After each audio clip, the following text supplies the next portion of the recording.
Today, could Auckland become more expensive than Sydney?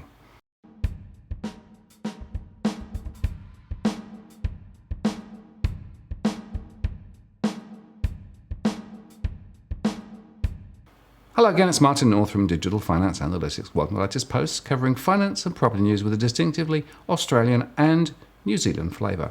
Today, I'm joined again by property expert Joe Wilkes. Hello, Joe. Morning, Martin. That's quite a thought that Auckland could become more expensive than Sydney, but it's not totally unrealistic, is it? Well, I suppose having a little bit of fun with numbers, Martin. We've obviously got a marketplace that is correcting quite rapidly in Sydney and Melbourne, and I thought I'd look at the relative costs of properties across a few of the Australasian cities and the capital cities in particular, and just put the question out there. It's quite interesting. If you look at it, I think we've got a chance. Auckland, we're very competitive in New Zealand. We like beating Australia at everything, and at the rate of Sydney's decline, and the fact that we have fallen, but we haven't fallen at the same pace that Sydney has been. I reckon within 12-18 months, Auckland could be the most expensive city in Australasia. Yeah, interesting. And of course, the prices of Sydney have been falling now for well over 18 months. And the rate of acceleration, some are claiming now, is slowing, although I'm not seeing that in my data. And of course, the thing about averages is it doesn't really tell you the full story. We know that in many places now, the values are down more than 20% in some postcodes across the city. Melbourne, of course, is also falling. And interestingly, there, the acceleration is increasing. So I don't think we've got any chance that prices in Australia are going to slow their falls. So, if Auckland doesn't catch up, it could well become the most expensive place in this whole area, which is nuts. Well, it doesn't really make any sense to me either.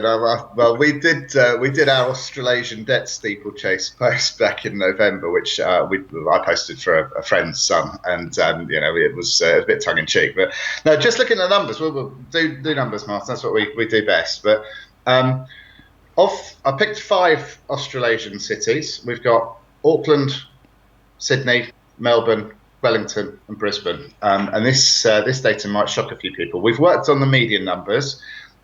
For Australia, I've used the CoreLogic data from March, which has been published, and we've got the median sales prices. And for New Zealand, I've had to run with the REINZ prices from February because we haven't yet had the March data published. That won't be for another week or so. But either way, it's REINZ. They've got the large capture of the transactions that happen in the country, so pretty firm indicator. Now, Sydney at the moment is winning with a CoreLogic median selling price in March of 2019. At 888,117,000 Australian dollars. Now, I've converted this into New Zealand dollars to make it a fair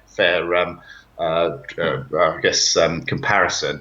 And in New Zealand dollars, that's $929,059. So first place in New Zealand dollar terms. The exchange rate I've taken is at $1 Australian dollar to $1.05 New Zealand. Believe it or not, in second place now, we have Auckland with a median selling price in March of 2019 of $836,000. So second place, that's New Zealand dollars. So we're less than $100,000 on our median now, cheaper than Sydney. Surprised me, and I know obviously Melbourne's decline has allowed this to happen, but the Melbourne median selling price in March was 729,000 Australian dollars, 762,675,000 New Zealand dollars. So Melbourne is now about close to $85,000 cheaper in New Zealand dollar terms than Auckland, which is phenomenal. Wellington, this was another surprise for me. The REINZ Wellington sales median for February, 640,000 New Zealand dollars, placing Wellington in 4th place. And CoreLogic's Brisbane median selling price in March 2019, 538,849,000 Australian dollars, which was 563,766 New Zealand dollars. So Brisbane significantly cheaper than Wellington. And that poses quite an interesting one for me because historically, there have been large parts of New Zealand's history where big groups of New Zealanders have taken the decision at a point in time to go and jump over the Tasman Sea and set up life in Australia. And I read somewhere recently that I think 4.5% of Australians were actually born in New Zealand. So you've got quite a big Kiwi-based population. Looking at these numbers, those in Australia would probably be looking at the move back to New Zealand as being very expensive. If you're going to have to spend more money to move from Brisbane to Wellington, that's quite a big move. And similarly, if you're in Melbourne and you think, well, I'd like to go to Auckland, that's going to cost me quite a bit more money. You're unlikely to make the move this way, I would have thought. I might be wrong, but the temptation to move the other way, however, could be growing quite quickly because Wellington's a fantastic city. I mean, I love it. It's got a lovely community feel to it. And it's best described as a great little city. But there are times when that southerly comes up through the Cook Strait, and you think, well, it's a bit chilly here. Maybe Brisbane could be an option. That there will be people who will be looking at it and thinking, well, actually, that move might be something that I'd consider. So. The fact that we are now second and fourth with our two cities, Christchurch doesn't feature in this list. Christchurch, from a price perspective, isn't anywhere near the top priced cities as our, I suppose, second biggest centre. But it is interesting if you were a young family trying to get on the housing market in New Zealand and thinking, well, this is ridiculously expensive. Wages are higher in Australia, and actually the properties in two of these main cities are cheaper. There could be this quite interesting dynamic that plays out. We'll see. My guess is that what we're going to find happen is that Auckland and Wellington and our other centres will follow Sydney and Melbourne because they're. The attraction of the Australian cities will always be there, just from a job perspective. So yeah, that's one little thing. So the Australasian debt steeplechase, will we follow? I don't know. I think we might do. Well, why don't we just slip in a little of that earlier steeplechase video, because it was actually quite amusing. It was done for a specific purpose for somebody who was actually receiving particular treatment at the time in New Zealand, but nevertheless it actually makes quite an interesting point. So let's show that now, Joe. Okay, Martin. Today it's the 2000 Golden Guineas Australian debt steeplechase. And they're off. And it's Sydney out in front with a case of too much depth, following short behind. We're on the rocks, is on the inside track, dragging along. We've overheated. Oops, you didn't. Warner is leading the chasing backward. Canberra falling over. Avoid the credit. Bubble stumbles, loses his rider. Auntie Westpac, 50% interest only. Making move now with now's the time to buy and don't be stupid.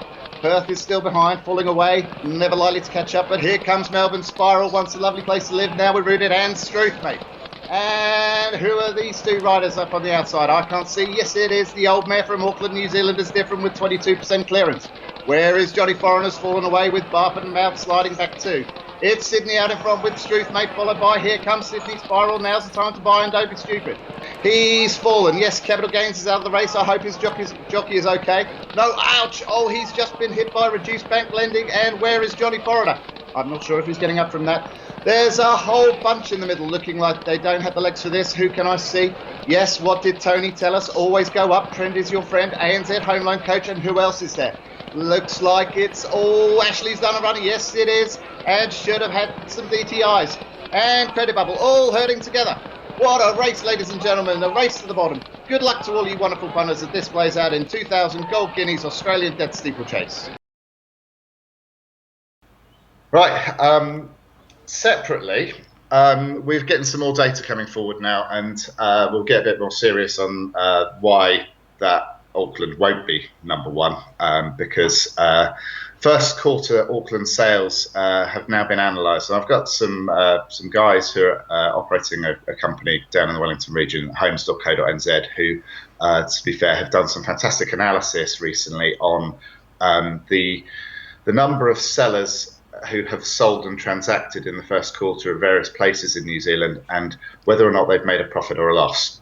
Now, first quarter Auckland sales, 7.2% of Auckland sellers in that first quarter have actually sold their properties for less money than they bought them for. Now, this shows to me that actually Auckland's market and decline is accelerating, because we've only seen 2% come off in terms of the reported median figures and average figures. But for 7.2% of sellers to take such a significant loss so quickly in a change in the market means that there must be an awful lot of people who, for whatever reason, my guess is it's probably mortgage stress or financial pressure, have elected to sell for less money than they bought for. Won't all be bad news, because many of them will have made money flipping and flopping houses all the way up in the cycle. So this final loss might be something that goes against 4 or 5 transactions where they've made money in the past. But for that to happen so quickly since November, since the turning off of the foreign buyer money back in October, does paint quite a stark picture. Christchurch, they also analysed, the guys at homes.co.nz, and 12.1% of Christchurch sellers in this first quarter of 2019 have sold for a loss. So there is pressure building down in Christchurch with respect to, I think it's the sheer number of new builds that have been built down there. There's been an awful lot of construction. And the new houses are obviously competing with the second-hand ones. And if the new ones aren't selling, and businesses that rely on building houses, selling them and going on and building others, they have to keep their businesses going. So they are likely to be making themselves more attractive against the second-time houses in the market, who are therefore having to discount to compete with the new stuff. So a couple of really, really good bits of information from homes.co.nz. I'd like to thank them for that. Joe, just a quick question. Those are the reported prices, right? So that does not include settlement and transaction costs. That does not include settlement and transaction costs. I mean, thankfully, we don't have stamp duty in New Zealand, but that doesn't take into account the fact that you've got to pay an agent to sell the house, and that you may have done something to prepare the house for the market. So, no, it doesn't include that. But really, really quickly, we're seeing quite a lot of people who are selling at loss, and that's quite a bit higher than we've seen in the last several years. Yeah, and the point I wanted to make there was, and I'm seeing it here in Australia too, it amazes me that people, when they actually do these calculations, what have I lost, what have I made, forget all of those other costs that are involved in actually making the transaction itself. And in fact, if you overlay that, for example, with rental yields, or if you overlay that with people who've actually moved in recent times here, so many people are losing money when they move. It's pretty remarkable. And if you go back 2 or 3 years, we just never saw that in Australia. So this, to me, is another very important leading indicator of why the property market will continue to slow.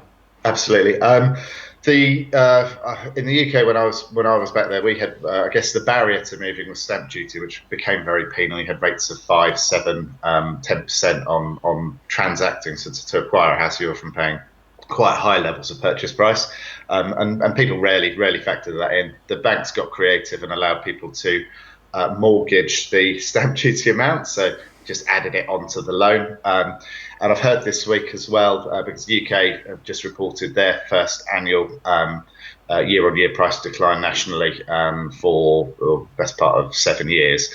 And in reaction to that, the banks are now increasing the number of 40-year maximum mortgage terms that they're offering. Even Lloyds Bank, so you are now getting 40-year mortgage terms being offered. 6 or 7 years ago, 40-year mortgage terms represented about 20-25% of all offerings. So, it wasn't a massive weight in the market, but it was already being used in our post-credit crunch environment, just to try and keep the credit impulse maintained. Now, over 50% of mortgage products in the UK are being offered with 40-year maximum terms. It's phenomenal. Now, not everyone's taking them, but the 10 years ago, the majority of mortgages were being taken out on 25-year terms. If you go back 7 years ago, the majority were being taken out for 30-year terms. It's not a majority at 40-year terms, but it's an offering. Yeah, and 2 points to make there, Joe. The first is the longer that you extend the term of the mortgage, the more it is like an interest-only loan, right? Because effectively you're paying the capital back over a much longer period. And what that means is that you're actually paying the banks way more interest over the term of the loan, which of course is great for them in terms of their profits, but pretty unfortunate for the people who are doing it. The second point is, I noticed in the UK, they've now just started interest-only retirement loans, where effectively what you can do is to essentially only pay the capital back on death or on move into a retirement facility. Yeah. So this is another sign of desperation to try and keep this property balloon up, or more precisely, keep the interest flow up. It is absolutely crazy. Yeah, well, Japan got to 50-year mortgages, so we're going that way. We're going that way. Returning to Auckland, we've had some more sales data for March published this week.